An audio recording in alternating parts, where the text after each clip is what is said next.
The Lone Star State. Hey, this is a special Hometown Heroes, and we've had Liberty Phillips, the founder of Bridge to History, on several of our Hometown Heroes, and telling about her program that takes young Americans over to England and France to study.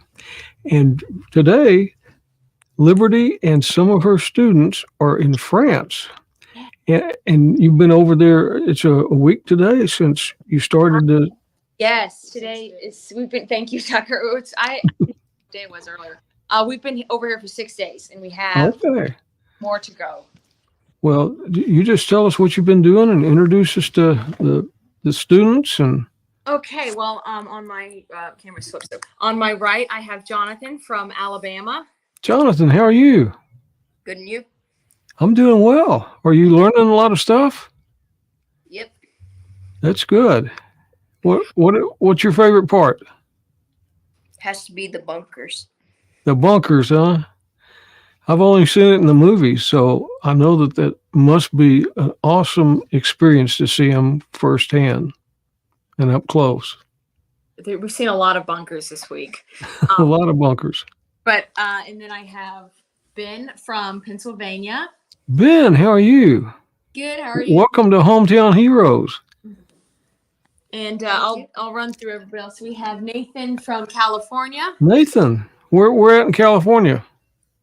Ridgecrest. Okay. And then Genevieve and Ivan are siblings from California as well. Okay. And they are from Indio, California. Okay. And then last but not least, from Texas, the great state of Texas. All right. So, and that's the crew, and they are all the guys are 12, and then our lady is 10, and it's just been an amazing, incredibly fast-paced couple of days. I've been following you on Facebook, and it looks very fast-paced. You know, the trip to London, and you know, doing all the things you did there, and then you take an overnight ferry from London to Paris, or London to France, correct? Yes, and that was really fun. How did y'all feel about going on the ferry? It was okay. It was okay. Nobody got seasick, did they? I don't think so. Jonathan, how'd you feel about the ferry? It was good. It's a long trip on a boat, isn't it? Definitely. But it's cool because then we started our first day in Normandy. It was sunrise at Sword Beach. Oh. And the sun hadn't even come up yet. So we got to spend a few minutes in the dark. And because he has to go, I'm going to introduce you to Willem Bram, our wonderful guide extraordinaire. How are you? Willem is actually from the Netherlands, but he is a tour guide here now in France. Yes. Wow. Yes. With D-Day Your Way. .com. And you know what I love most? That was when these guys came over from England and they landed on the Normandy coast, not being the American sector, but the British Canadian sector. It was exactly 7.30 hours in the morning that I got them off the ferry and we landed on Sword Beach. So that was 79 years ago. The Brits landed on Sword Beach was exactly the same time. And it was tide. So it couldn't be better. What a great way to start the journey over there in France. It was pretty brilliant. And yeah, we had croissants and a chocolate au pain. Yes. On Sword Beach. So that's pretty phenomenal. Do any of y'all guys want to talk about something else, a highlight you've had? Go ahead, Ben. I really love exploring the bunkers too. They're a lot of fun to go in and explore, crawling through some of the crash down areas and seeing what's in there. You can see a long way from the bunkers, can't you? Yeah. Yes. So you could see the same view that the Germans had of the invasion coming. I imagine they were pretty scared. Yeah, it's cool to think that, you know, the bunkers, they were there, they saw the war, they witnessed it, so, and they're still there, so. Yeah, we've hit up a lot of batteries and bunkers, but the Longchamp battery is phenomenal, and there's a section which is the scene in The Longest Day, it's parallel to that. It's you look through this crack and you see the whole ocean in front of you, and you can just imagine a fleet of an armada, better than Queen Elizabeth's armada. Anybody else? What else? Genevieve, I really like the night show. That was fun. do y'all want to explain about the night game and what happened there? The night patrol. Ivan? Let's see if I got you in the camera. There you go. So we originally left it around like 8:30, right? Mhm. At night. And we got to the church where the cars acting as planes were, and then we drove out to the reenactment, and we basically went and we got captured by the Germans, and they led us to a little bunker, and they put us in there, and then the paratroopers rescued us out of there, and we went to a battery where we were again captured by the Germans, and then one of the a man explained about the Georgia Russia, the Georgia. The country of Georgia. Yes, the country of Georgia. What did they call it? They called it the Georgia soldiers, or did they call it like a company? What was the Georgians unit? Georgia back then, before the war, was part of the USSR, and the Georgians, they at first they invited the Russians to come on a friendly way, but then the Russians, they took everything the Georgians created, and the Holy Battery, where this all took place, wasn't a German battery, although there were Germans, but there were Georgians fighting, collaborating with the Germans. But they were not collaborating because they wanted to do it, but that is a whole history of the Georgians itself, because that's a country that was first part of the USSR. The USSR, the Russians, they stole everything they had. Their God, so there was, for them, there was no need to, they couldn't baptize their kids, they couldn't marry for their own church. So this went politically very far. Then the Germans came into Georgia. They were welcomed like their surviving party. And then they had to join the Germans, which they wanted to do because the Germans were fighting the Russians. And back then, what the Russians did to the Georgians was enough for the Georgians to decide to collaborate with the Germans to chase the Russians all the way to Leningrad. And this went on and on and on. And then after some period that the Georgians frankly lost everything, even the collaboration with the Germans, because they were sent to Normandy, which was okay for them because that was like a loop in the war. It was pretty easy. And then all of a sudden, the invasion came and the Germans left them alone as well. So that was the part I had to translate to them to explain the role of the Georgian army in between the Russians and the Germans. Do you still get it or not? And the Germans just abandoned the Georgians, correct? Germans got attacked by the American army, and the Germans, the Georgians, they didn't want to fight the Americans at all, because the Germans initially their task was to fight the Russians, because the Russians in 1939, 1940, they came to this department of the USSR and they stole, frankly, everything they built up. So they lost their belief in the Russians. So frankly, they went about with the Germans to fight the Russians, and then they become a lost population. My goodness. It's a very, so this was a story. It's very complicated, and the night patrol, it was a reenactment with a French reenactment with different scenarios during the battle, but then this explanation partway through about the Georgians just shows how many levels there are to World War II, but also D-Day itself. It's much more nuanced than good guys versus bad guys, or Americans versus Nazis. Not all Germans are Nazis, and not everyone in the German army was there because they chose to, or because they were doing it for the cause. And the story of the Georgians is we're listening to it layer by layer. It's like, can it get worse? Is it possible for it to get worse? And it does, because eventually the Americans is saying hands them back to the Russians, and anyone who's not killed, which ends up being the merciful route, goes to a gulag. Am I saying things incorrect? No. Oh. So then here comes the worst part. Because of after the war, the Yalta Treaty, probably you heard about that. The Yalta Treaty after the war was to send all prisoners of war back to their country of origin.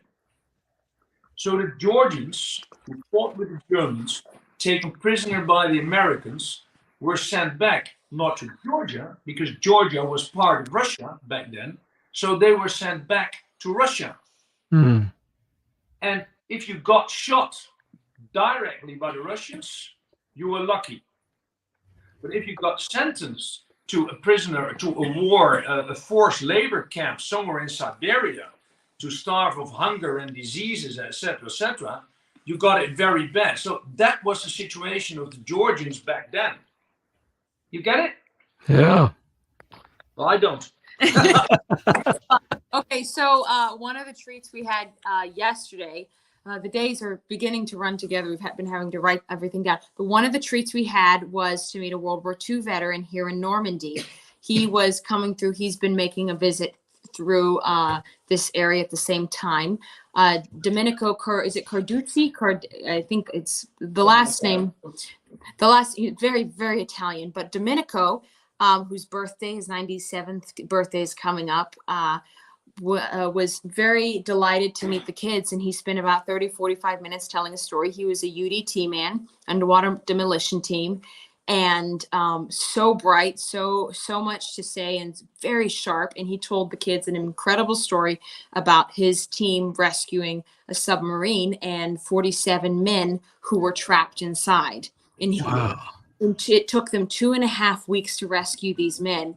And he gets to the end of the story, and it's a very heroic story. So it's complicated because all of these areas where they tried this way, and they're failing. And he gets to the end of the story, and they rescue him. We ask him, how old were you when this happened? And he says, I was 16. So He was pretty young. very, very young. How did y'all feel about listening to Domenico and hearing his story? That was probably my favorite part Mm-hmm. of the whole trip. I love that story. That's my favorite part. Yeah. Is he from the United States? Yeah, Domenico is American, and Okay. he just happened to be coming through, and I had my friend was bringing him, Eric Montgomery, so shout out to Eric. And we were able to coordinate a time at, again, you will probably are familiar with the house, Helen Patton's house at Lafayette. Yeah.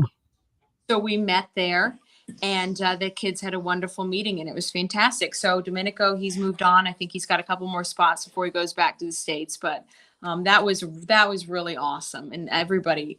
That's an incredible story. It was amazing and a real treat for the kids. Yeah. So a lot of the children, do they have some contact with World War II veterans where they live? Not really. Ben has met several veterans this year. You want to tell him a little bit about the vets you've met? Yeah, so I've met a lot of vets. I do reenacting, so there'll be a lot of vets who come to the events, the reenacting events. There is a group nearby that once every at the end of every month they will have a vet or two speak. So I did get to meet two World War II vets that way. Mostly it's World War II, but I know they did have Vietnam special forces recently. But so I got to meet some vets that way. So I do get Good. it's not every day. And so. Ben has been having them sign in his journal, and then he draws, because he's a bit of an artist. He draws their patch or their insignia alongside with their signature. So he has both of those two together. And it's they really also cool. have I also have a photo of the vet and I together. So That's really cool. Really nice memory. It'd be nice if we could have a reunion of the students at roll call sometime. I was telling them about that today. I was talking about roll call and telling them about Omaha surplus. So that got them excited too. But I think we're definitely going to try and get them out to roll call sometime so they Oh, can that talk. would be a real treat. Yeah. Who else has a highlight? Tucker, did you have a highlight you wanted to talk about? Just the reenactment. The reenactment was pretty great, yeah. Was it good? That was a very hands-on way of learning because we were crawling through the hedgerows. We were trying to be quiet, so as not to be found out, which we discovered we're not really good at being quiet, but we're really good at crawling through the hedgerows. You had fun with that, Jonathan. Yeah. So Jonathan's grandfather was a paratrooper in Vietnam. And how do you feel you're learning a lot about paratroopers here in World War II. Do you see any interesting connection between your grandpa's service and Normandy? I'll let you think about that for a second. Okay, I kind of threw that on you. Nathan, what was a highlight for you what is something you really enjoyed? Seeing the monuments and the night game. Mm-hmm. Any monument in particular? Just all of them. Yeah. And you wore your full uniform today. Do you want to tell us what uniform you're wearing? A big red one, I think it was. Yeah. Uniform, 1st Division. And I think I don't know which uniform or which division went to which beach. But First was on Omaha. Omaha. Mm-hmm. Yeah, I think Omaha. So that was really neat for him to wear the first ID uniform Yeah.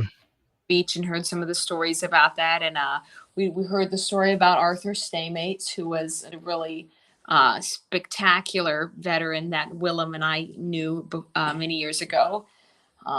So that was great. That was really neat. And some of the tourists around enjoyed seeing his uniform as well. It was a neat atmosphere. How are they enjoying the food? Y'all tell him, how's the food? It's amazing. Is it good? Huh? Really good. Yeah. Yeah, Very good. very Okay. good. This is good. Michelle has been preparing incredible meals for the kids. So, but I think she's getting great reviews from them. So, anything in particular that you enjoyed? Croissants. The croissant. Croissants, huh? That sounds good. Yeah. We had crepes today, which was very French, and that was fun. We had quite an assortment of crepes. So we're having a lot of history. We're having a lot of food. Having a lot of fun too, aren't you? Fun, yes. I mean, so yesterday was our big convoy day. It was kind of our Jeep day, and Willem, who's just the brilliant mastermind behind our schedule, organized to have it was a Dodge and a GMC and a Willis Jeep, and we just drove all over the countryside. We had perfect weather for it, and our bums were a little sore after bouncing around in the trucks all day. Genevieve, how did you enjoy the convoy yesterday? It was really fun. Was that fun? Mm-hmm. Mm-hmm. Tucker stood up in the Jeep shooting guns. Yeah. So you only have about 2 days left or 3 days? Yes, we are going to fly home on Thursday. So we have a full day tomorrow. We're going to go to the school. And y'all have all prepared. Y'all are bringing things to the school. So we're going to go meet at the terminology is different here, but it's the same grade age group as our kids in the town of Carrington. It's the same one we went to last year, the College Leon Gambetta. My French is just still on the struggle bus. So we're going to go there, and the kids are going to meet them, and they've each prepared things. You brought some things. What did you bring for the kids tomorrow? So for the kids, I contacted our city, the city of Easton, and the mayor gave us 30 Easton baseball caps and pins, and also the Crayola Crayon Factory is in our town, so we also got 4 packs of we also contacted them, and they gave us 4 packs of crayons for everybody. So That's neat. That's That's a lot of stuff. First thought when he told me about Crayola giving them crayons is I was like, oh, wait, will they get some crayons for our Marines?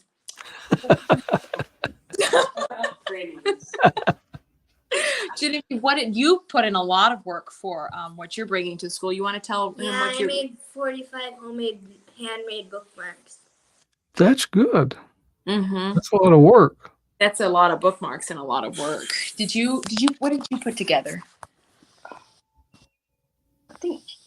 like magnets. You brought magnets? Yeah. Yeah, for Like Oh, fridge yeah. magnets. yeah, fridge magnets. That's always great. Those That's a good idea too. and Tucker. I think like little postcards with little emblems of Texas. Mm-hmm. We got to have a bit of Texas in there. Yeah. Are you working off of the bookmarks? No, my mom just got me some stickers for them, some California stickers. That's awesome. So the kids are gonna have they'll be a really neat because we have kids from all these different states. It'll be a really neat mixture of little goodies for the kids. So we'll have fun there. Hey, you got them from a lot of different states. Three from California, Mm-hmm. Pennsylvania. 4 states this year. Last year we had 5 states. This year we have 4. So I mean, hey, my goal is to get kids from all 50 Every states. state. That would be fantastic. That's good. Yeah. How are you and your mom doing? Are y'all hanging in there? Yeah, she's over there. She holding the phone?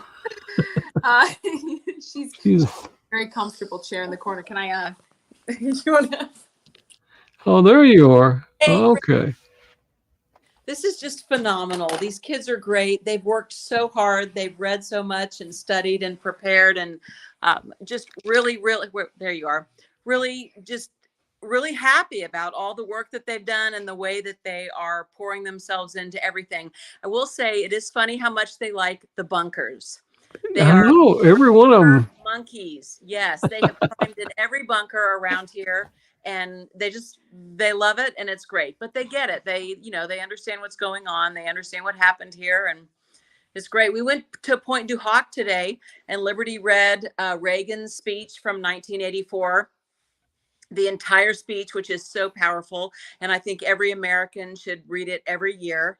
He talks about the sacrifice made. He talks about the conflict with Russia at the time he talks about what was happening in the 40s with Russia, but then what was happening in 1984 with Russia. And of course, now we have new problems, but there's so many points in there which we really could take to heart right now. So Liberty read the entire thing right there in front of Point du Hoc.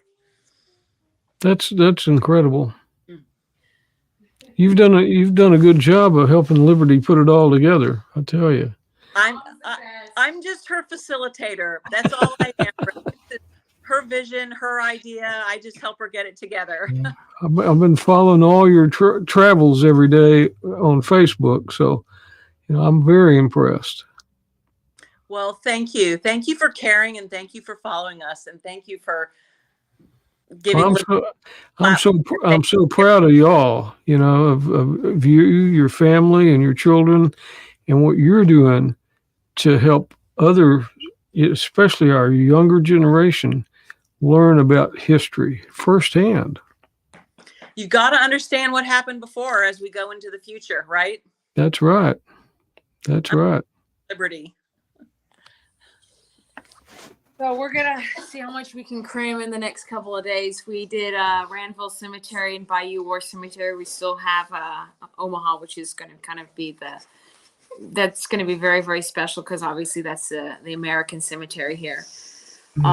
So, and then we have a full schedule top to bottom, but it's we've just scratched the surface. I hope they can all come back another time and dig in some more because one of the things I love about having Willem as our guide is every time I'm over here in France with him, he brings us to new locations I've never seen before, which is again why I recommend him to whoever, ddayaway.com because I've been coming here since I was 14 and we put the schedule together some time ago and we changed things from last year to make things special for each group, but every day there's been a place I've never seen before. And that's really awesome for me. That expands your horizons too, Normandy already is always, I love it so much. It feels like a second home, but now I'm realizing again, how so much more in here, there's so much. So it would take months and months to really even scratch the surface, I'm afraid, but that's how we like it. I think then we can forever stay curious and y'all can come back and then bring your kids back and bring your grandkids and teach others about what you've learned. Yes, yes, definitely. Ben, you probably you've got some talking things. He's got the talking circuit set up for when he gets home because That's everybody good. you and spoke with before want to know how the trip went when he gets back. So you're gonna have plenty to say. Yes, I will. Yep. That's good. And your website, I've got it scrolling at the bottom here. It's bridge, the number 2, history.com. And you go there and find out more about Bridge to History. And there's also a place to donate because this costs a little bit of money to put all this on, doesn't it? Yes, any donations goes a long way. This is a scholarship program so the kids can come here. The kids each raise money on their own and they each did an amazing job. Ivan and Genevieve sold raffle tickets for a quilt. Nathan, you were cutting lawn and you were doing jobs all like that. You spoke to a lot of different groups. So everybody, I just sat there and looked pretty. each of the kids worked hard to raise money on their own, but this is also free to them. So donations that come and go directly to bringing more kids back, and the more that come in, the more kids we can bring back. That's right. The Mhm. more kids can learn history from where history was made. Exactly. Yes. And hopefully next year we'll see Sterling over here. I hope so. We're looking forward to it. Yes. And tell me, Wilhelm's his website. What is his website? ddayyourway.com. ddayyourway.com.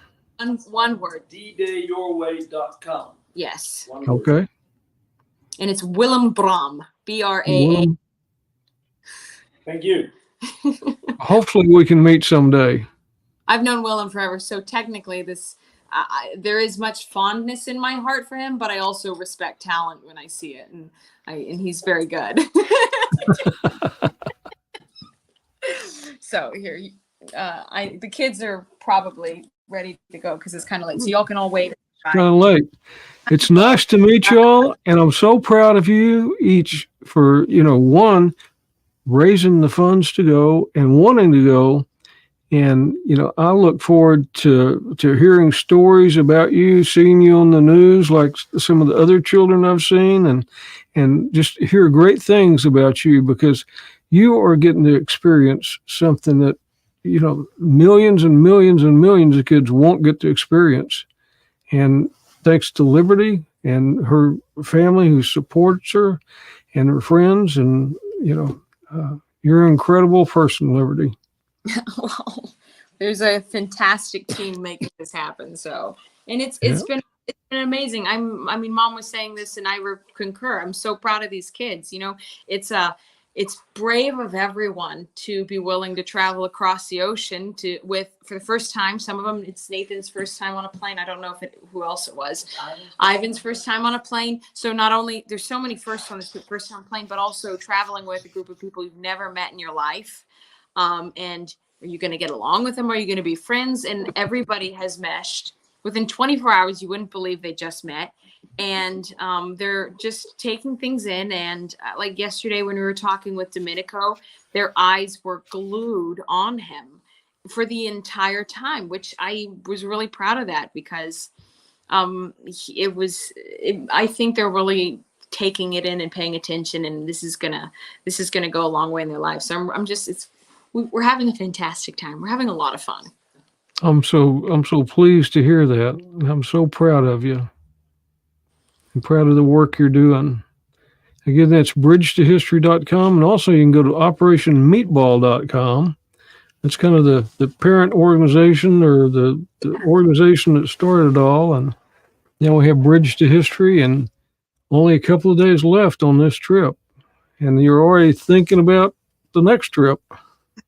It's what is the Rolling Stone collects no moss, something like that. It is. Oh, but you know what? Yes, there's so much more to do. And I FaceTimed two of the kids from last year, a couple of days ago, and they were showing me the trenches that they had expanded on in their backyard. So I'm like, okay, we got to keep doing this. We need more trenches and more backyards. Yeah. Oh, I don't want Sterling to do that. Okay. Wants to dig He some- loves to dig, so I don't need any holes in my yard, and his mom doesn't need any holes in her yard. We'll find a good area. We'll find an in-between area.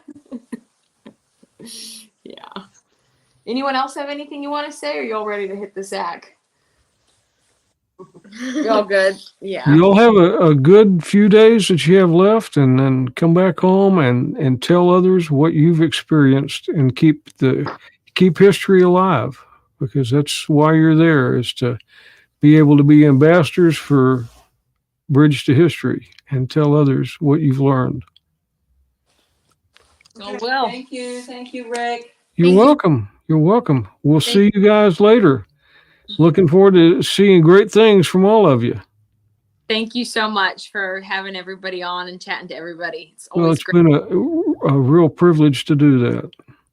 And we will talk to you whenever you get back. We'll have you on the podcast again.